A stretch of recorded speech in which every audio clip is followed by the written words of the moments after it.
Akashvani presents Morning News.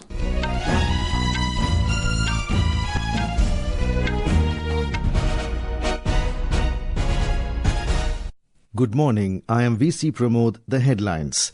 Indian Army destroys Pakistani posts and terrorist launchpad near Jammu from where drones were launched. India thwarts Pakistan's drone attacks at 26 places including Srinagar, Jammu, Ferozepur, Pathankot, Jaisalmer, Barmer and Bhuj. 32 airports across northern and western India closed for civilian flights till the 15th of this month. Delhi airport resumes normal operations. India accuses Pakistan of misusing IMF loan funds for cross-border terrorism. Punjab government to purchase 9 anti-drone systems to deploy in 6 border districts of the state to keep vigil on narco-terrorism. And India and New Zealand successfully conclude first round of negotiations for free trade agreement in New Delhi. Indian Army has destroyed Pakistani posts and terrorist launchpad near Jammu from where tube-launched drones were being launched. Besides, Indian defence systems have successfully thwarted the series of drone attacks at 26 locations by Pakistan last night, ranging from the Baramulla to Bhuj sector situated at the international border and the line of control. These include suspected armed drones posing potential threats to civilian and military targets. According to defence sources, the locations include Baramulla, Srinagar, Avantipura, Nagrota, Jammu, Ferozepur, Pathankot, Fazilka, Lalgarh Jatta, Jaisalmer, Barmer, Bhuj, Kuwarbet and Lakhinala.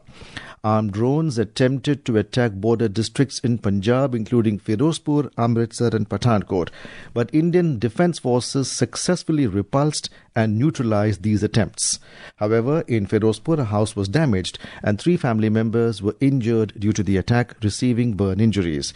They have been admitted to a government hospital and are reported to be safe. According to Ferozepur Police Chief Bhupinder Singh Sidhu, this was an isolated incident with most attacks being effectively countered by the army.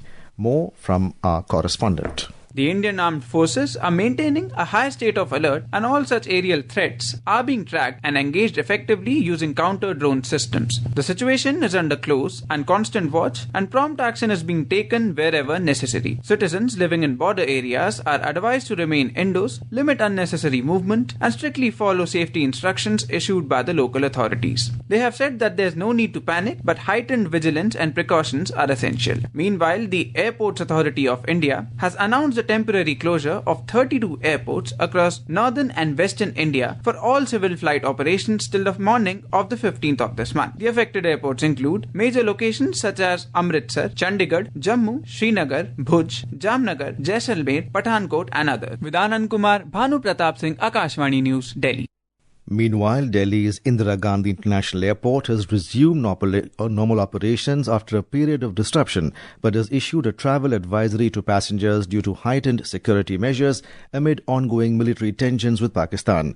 The airport announced on its social media platform that while operations are normal, flight schedules might be impacted and security processing times could be longer due to changing airspace conditions. In light of these developments, the Indian Armed Forces are scheduled to hold a special media briefing at 10 a.m. in the national capital to address the evolving situation. Speaking to Akashvani News, Defence Analyst Lieutenant General Rajiv Chopra urged citizens not to believe in misinformation and to rely only on trusted sources, such as official government press briefings. Pakistan yesterday night escalated its misadventure by firing 26 drones, missiles all along the line of control at the international border, targeting our air bases, military installations and civil areas. Also, the firing on the LC and the IB by artillery shelling and small arms is going on. Plus, they are trying to infiltrate terrorists to create havoc inside India. However, alert Indian Army and the Air Force retaliated and they attacked their 3 bases near Rawalpindi, Islamabad and Lahore. Pak continues to fire artillery and small arms fire in civil areas. My request is that misinformation campaign by Pakistan should be avoided and all citizens of India should only listen to the authentic sources and not social media. The press briefings are happening once or twice a day. they should only believe them. The sleeper cells of Pakistan are there all along the nation, especially in the border districts. Therefore, my request to the citizens is to cooperate with the state administration and bring to light of any such activity. On the night of the 8th of May, Indian armed forces successfully thwarted Pakistan's provocative attempt to target 36 sites using around 400 Turkey-made drones along international border. In a special briefing in New Delhi yesterday, Colonel Sofia Qureshi of Indian Army said that Pakistani army violated Indian airspace several times over the entire western border with the intention of targeting military infrastructure. Colonel Qureshi added that forensic investigation of the wreckage of the drones is being done and initial reports suggest that they are Turkish Asisgard Songar drones. Wing Commander Vyomika Singh informed that in response to the Pakistani attack, Indian armed drones were launched at 4 air defense sites in Pakistan and one of the drones was able to destroy an AD radar. Wing Commander Singh pointed out that Pakistan did not close its civil airspace despite launching an unprovoked drone and missile attack on the evening of the 7th of May. She criticized Pakistan for using civil airlines as a shield. Pakistan's irresponsible behavior again came to fore. Pakistan did not close its civil airspace despite it launching a failed unprovoked drone and missile attack on 7th May at 8:30 hours in the evening. Pakistan is using civil airliners as a shield, knowing fully well that its attack on India would elicit a swift air defense response. This is not safe for the unsuspecting civil airliners, including the international flights which were flying near IB between India and Pakistan. Briefing media on the occasion, Foreign Secretary Vikram Misri underlined that the denial of the attacks that Pakistan carried out is yet another example of their duplicity. Replying to a query, Foreign Secretary informed that in view of the existing security scenario, the services of the Kartarpur Sahib corridor have been suspended till further directions. Pakistan has closed its airspace till 12 noon today. Peshawar-bound Pakistan International Airlines flight PIA 218, the last airborne flight in its airspace, has been forced to hover over Quetta in Balochistan. The PIA flight made an emergency landing. No commercial flight is airborne in Pakistan. Befitting response of India against Pakistan's aggression at all fronts has made terror breeding ground Pakistan so nervous that it has now indulged in running disinformation factory in digital space. Sensing its inevitable defeat in protecting terrorists on their soil, Islamabad has chosen digital battleground to show its frustration. All kind of fake and malicious content are being peddled by nervous Pakistan at different social media platforms. The desperation of Pakistan is as palpable as it is using content of video game to boast it on digital platforms against India. A clip of a video game has been circulated relating it to ongoing situation between the two countries. One more example is a video of Dhaka which has been shared to make a false claim of its attack in Jammu. Similarly, a 2020 video of explosive attack in Lebanon was used to claim that Pakistan has launched a missile attack on India. All these deliberated attempts clearly show that New Delhi's heavy retaliation made Islamabad anxious and it is making failed attempt to control the narrative through a barrage of lies and digital theatrics. With Sakleen Akhtar and Bhanu Pratap Singh, this is Chirag Jha, Akashvani News, Delhi. Listeners, as Pakistan has been resorting to spreading propaganda on social media, it is crucial to scrutinize every piece of information carefully in this critical time. If you encounter dubious content, especially concerning the Indian Armed Forces or any other information related to ongoing situation, you must report it to PIB Fact Check. You can also share such content on WhatsApp number 87997 11259 and email ID socialmedia@pib.gov.in. This is Akashvani giving you the news. For quick news updates round the clock, follow us on our X handle @AIR News Alerts. And for details of these stories and more, log on to our website www.newsonair.gov.in and download the News on AIR app.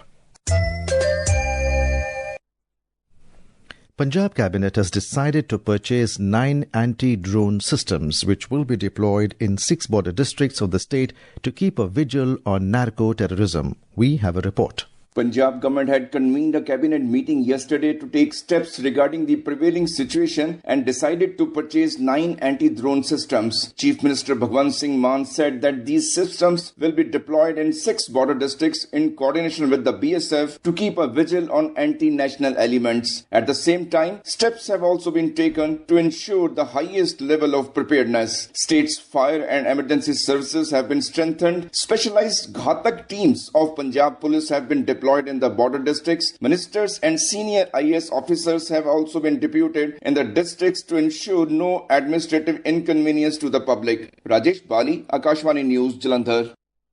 In Gujarat, the state government is taking several precautionary measures to ensure the availability of healthcare facilities, adequate supply of essential commodities, and control over prices in the border areas amid the rising tensions between India and Pakistan. Chief Minister Bhupendra Patel held a high-level meeting at State Emergency Operations Centre last night and reviewed the situation in the border districts. We have a report from our correspondent.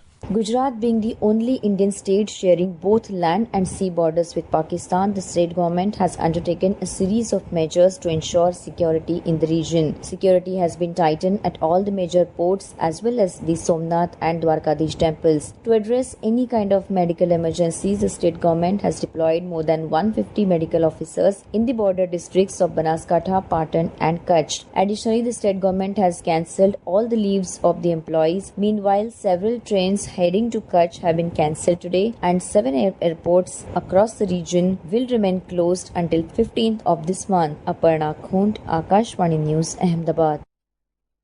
India has abstained from voting at the International Monetary Fund IMF board meeting, which considered a fresh bailout package for Pakistan. India also raised concerns over the efficacy of IMF programs in case of Pakistan given its poor track record, and also on the possibility of misuse of debt financing funds for state-sponsored cross-border terrorism. The IMF reviewed the extended fund facility lending program of $1 billion and also considered a fresh resilience and sustainability facility lending program of $1.3 billion for Pakistan yesterday. In its statement at the meeting, India pointed out that rewarding continued sponsorship of cross-border terrorism sends a dangerous message to the global community, exposing funding agencies and donors to reputational risks and making a mockery of global values.